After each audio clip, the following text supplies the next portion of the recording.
Breaking news చూస్తున్నాం. గాంధీ భవన్లో కేంద్ర మేనిఫెస్టో కమిటీ భేటీ కానుంది. All India Professional Congress committee chairman Praveen Chakravarthy ఆధ్వర్యంలో సమావేశం జరగనుంది. అన్ని రాష్ట్రాల్లో తిరిగి కేంద్ర మేనిఫెస్టో కమిటీ అభిప్రాయాలను సేకరిస్తుంది. నేడు తెలంగాణ నుంచి మేనిఫెస్టో కమిటీ అభిప్రాయాల సేకరణ జరపనుంది. ఈ సమావేశానికి CM TPCC chief Revanth Reddy హాజరయ్యే అవకాశం ఉంది.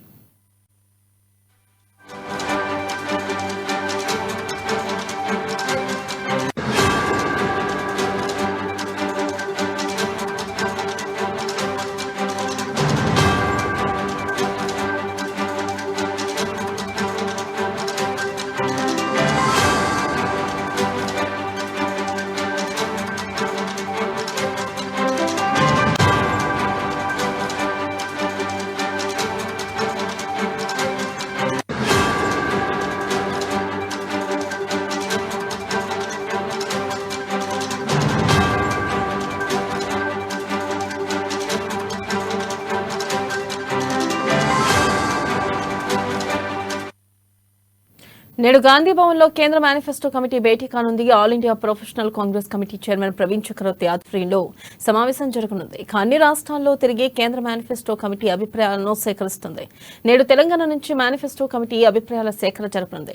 ఈ సమావేశానికి CM TPCC chief Revanth Reddy హాజరయ్యే అవకాశం ఉంది. దీనిపై మరింత సమాచారాన్ని మా ప్రతినిధి హరీష్ లైవ్ ద్వారా అందిస్తారు. హరీష్ చెప్పండి, ప్రధానంగా ఈ సమావేశంలో ఏ అంశాలపై చర్చించే అవకాశం ఉంది? థ్యాంక్ యూ వెన్నెల. ఏదైతే కాంగ్రెస్ పార్టీ ఇప్పటికే పార్లమెంట్ ఎన్నికలకు సన్నిద్ధమవుతుంది. మేనిఫెస్టోకి సంబంధించి కూడా అధిష్టానం ప్రత్యేకంగా కమిటీని కూడా వేయడం జరిగింది. దాంట్లో మాజీ మంత్రి చిదంబరం అధ్యక్షతను కూడా కమిటీ వేశారు. కమిటీకి all India Professional Congress chairman Praveen కూడా చైర్మన్గా నియమించారు. దీంట్లో 16 మంది సభ్యులను కూడా నియమించిన పరిస్థితి ఉంది. అక్కడ ఏదైతే అగ్రనేతలు ప్రియాంక గాంధీ, అలాగే కన్వీనర్లుగా సిద్దిరామయ్య, కర్ణాటక సీఎం సిద్దిరామయ్యతో పాటు ఛత్తీస్గఢ్ డిప్యూటీ సీఎం సంగ్దేవ్, అలాగే ఆనంద్ శర్మ, జైరామ్ రమేష్ తదితరులు ఇలా 16 మంది అగ్రనేతలను కమిటీలో నియామకం జరిపిన నేపథ్యం కావచ్చు. అన్ని దేశవ్యాప్తంగా కూడా అన్ని రాష్ట్రాలకు సంబంధించి మేనిఫెస్టో సంబంధించిన అంశాలు ఎలా ఉండాలపైన కూడా పూర్తిగా ఇప్పుడు పరిశీలన కావచ్చు. ఆ అంశాలపైన కూడా ప్రజల వద్ద నేరుగా ఫీడ్బ్యాక్ తీసుకునేందుకు కూడా కాంగ్రెస్ పార్టీ ఇప్పటికే కొన్ని రాష్ట్రాల్లో కూడా ఇప్పటికే మేనిఫెస్టోకి సంబంధించిన అంశాలను కూడా తీసుకున్న నేపథ్యం. అలాగే ఈరోజు తెలంగాణలో గాంధీ భవన్ వేదిక కూడా ఈ సమావేశం జరుగుతున్నది. మంత్రి శ్రీధర్ బాబు అధ్యక్షతన ఈ సమావేశం జరుగుతున్న నేపథ్యం ఉంది. అయితే ప్రధానంగా తెలంగాణలో అధికారంలోకి వచ్చిన తర్వాత కూడా లోక్సభ ఎన్నికలకు సంబంధించి కూడా ఇప్పటికే పీసీసీ టార్గెట్ 15 వెళ్తున్న నేపథ్యంలో ఇప్పుడు తెలంగాణకు సంబంధించి గతంలో ఇచ్చిన 6 గ్యారంటీల ఇంప్లిమెంటేషన్ జరుగుతున్న క్రమం కావచ్చు. ఇప్పుడు లోక్సభ సంబంధించి పార్లమెంట్ ఎన్నికల మేనిఫెస్టోను తెలంగాణ రాష్ట్రం నుంచి కూడా ఎలాంటి అంశాలు ఉంచబోతుందనే పైన కూడా ఈరోజు ఈ మేనిఫెస్టో కమిటీ భేటీ ఉంటుంది. ఈ భేటీలో ప్రధానంగా ఏదైతే పార్లమెంట్ ఎన్నికలకు సంబంధించి కూడా అధిష్టానం మేనిఫెస్టో పైన అభిప్రాయ సేకరణ కార్యక్రమం నిర్వహిస్తుంది. కాబట్టి ఈ సమావేశంలో తెలంగాణ నుంచి ఇచ్చే అంశాలపైన కూడా చర్చించి నిర్ణయాలు తీసుకునే అవకాశం కనిపిస్తుంది. ప్రధానంగా ఈ సమావేశానికి మంత్రి శ్రీధర్ బాబు, అలాగే సీఎం రేవంత్ రెడ్డి వచ్చే అవకాశాలు కనిపిస్తున్నాయి. అయితే ముఖ్యంగా ఇప్పటికే ఏదైతే అధిష్టానానికి సంబంధించి కూడా పార్లమెంట్ ఎన్నికల సన్నిధానికి సంబంధించి కూడా మేనిఫెస్టో కావచ్చు, అభ్యర్థుల ఎంపిక ప్రక్రియ పైన కూడా ఇప్పటికే దృష్టి సారించింది. మేనిఫెస్టో కమిటీ ఈరోజు జరుగుతుంది. మరి 2-3 రోజుల్లో కూడా పీఈసీ సమావేశం జరుగుతుంది. పార్లమెంట్ ఎన్నికలకు సంబంధించిన అభ్యర్థుల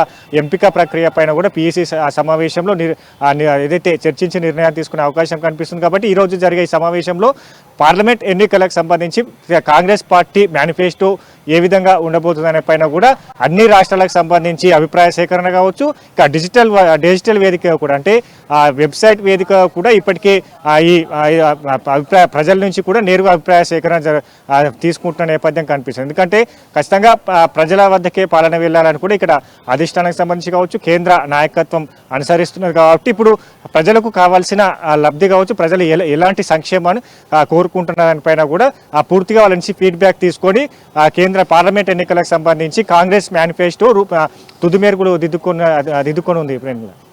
ప్రధానంగా ఏదైతే తెలంగాణలో 6 గ్యారంటీల హామీల పథకాల కింద తీసుకొచ్చారో అలాగే ఆల్ ఇండియా వ్యాప్తంగా ఇలాంటి ప్రత్యేక పథకాలను ప్రవేశపెట్టే అవకాశం ఉందంటారా హరీష్? ఖచ్చితంగా ఇప్పుడు కర్ణాటక సంబంధించి 5 గ్యారంటీల అమలును అక్కడ 5 గ్యారెంటీలు ఇవ్వడం జరిగింది. ఇక్కడ తెలంగాణకు సంబంధించి కూడా 6 గ్యారెంటీలు ఇచ్చిన నేపథ్యం ఉన్నది.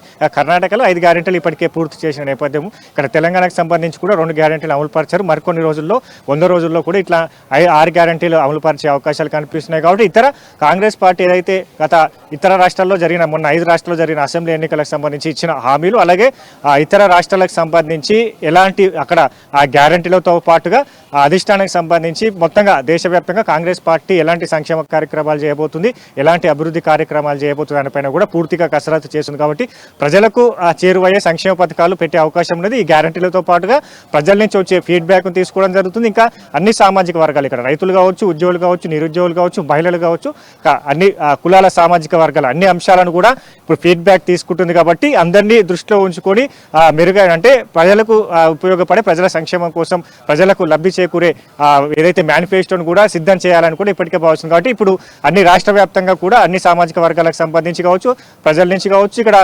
పార్టీలోని ముఖ్య నేతలు అందరి దృష్టిలో ఉంచుకొని మేనిఫెస్టో అంశాలపైన కూడా తుది మెరుగులు దిగుతున్న అవకాశం కనిపిస్తుంది. కాబట్టి అయితే వచ్చే ఫిబ్రవరిలో 2వ వారంలో ఎన్నికల షెడ్యూల్ వెలువడే అవకాశం కనిపిస్తుంది. కాబట్టి దానికంటే ముందే ఈ మేనిఫెస్టోకి సంబంధించి ఏదైతే ఫైనలైజ్ చేసే అవకాశం అయితే ఉంది.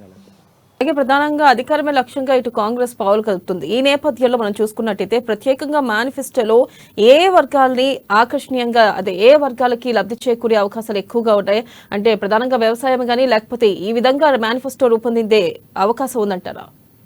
ఖచ్చితంగా అంటే ఇప్పటికీ కాంగ్రెస్ ఏదైతే అధిష్టానం కావచ్చు, అగ్రనేత రాహుల్ గాంధీ చెప్తున్న దాని ప్రకారం సెన్సస్ చేస్తాం, కులాల వారీగా జనాభా లెక్కలు తీస్తామన్నట్టుగా చెప్తున్నారు. మైనార్టీలకు సంబంధించి కూడా రిజర్వేషన్ల పెంపు అనేది తెర మీదకి తీసుకొచ్చారు. ఇక్కడ అన్ని సామాజిక వర్గాలకు సంబంధించి కూడా డిక్లరేషన్లు ప్రకటిస్తున్న నేపథ్యం కనిపిస్తుంది. కాబట్టి అన్ని సామాజిక వర్గాలని దృష్టిలో ఉంచుకొని ఇప్పుడు గత ఏదైతే 10 ఏళ్లుగా కూడా బీజేపీ ప్రభుత్వం ఇచ్చిన హామీలు ఎంతవరకు ఫలించాయి, ఎంత మేరకు ప్రజలకు చేరువైన పైన కూడా పూర్తి స్థాయిలో అంతా కూడా బేరోజు వేసుకొని కాంగ్రెస్ పార్టీకి సంబంధించి సంక్షేమ పథకాలు ఎలా ఉండబోతుంది, ఏ సామాజిక వర్గానికి సంబంధించి ఆ సామాజిక వర్గానికి లబ్ధి చేకూరే విధంగా పథకాలు కావచ్చు, మేనిఫెస్టో సంబంధించిన హామీలు అక్కడ పొందుపరిచే అవకాశం కనిపిస్తుంది. కాబట్టి ఇప్పుడు మైనార్టీలు అలాగే ఇతర అయితే ఎస్సీ ఎస్టీ బీసీ సంక్షేమం కోసం పెద్దపీట వేసే అవకాశాలు కనిపిస్తున్నాయి. కాబట్టి పూర్తి స్థాయిలో దేశవ్యాప్తంగా ఇచ్చే మేనిఫెస్టో కాబట్టి క్షేత్రస్థాయిలో అన్ని సామాజిక వర్గాలని దృష్టిలో ఉంచుకొని మేనిఫెస్టో ఇవ్వాలి. కాబట్టి ఇట్లాంటి అన్ని రాష్ట్రాలకు సంబంధించిన ఫీడ్బ్యాక్ తీసుకుంటున్నారు. కాబట్టి ఫైనల్ అలాగే ప్రజల కోసమే కాంగ్రెస్ పార్టీకి సంబంధించి కూడా మేనిఫెస్టో పూర్తి స్థాయిలో ప్రజల సంక్షేమం కోసం తీసుకొచ్చే అవకాశాలు అయితే కనిపిస్తుంది. Right Harish, thank you.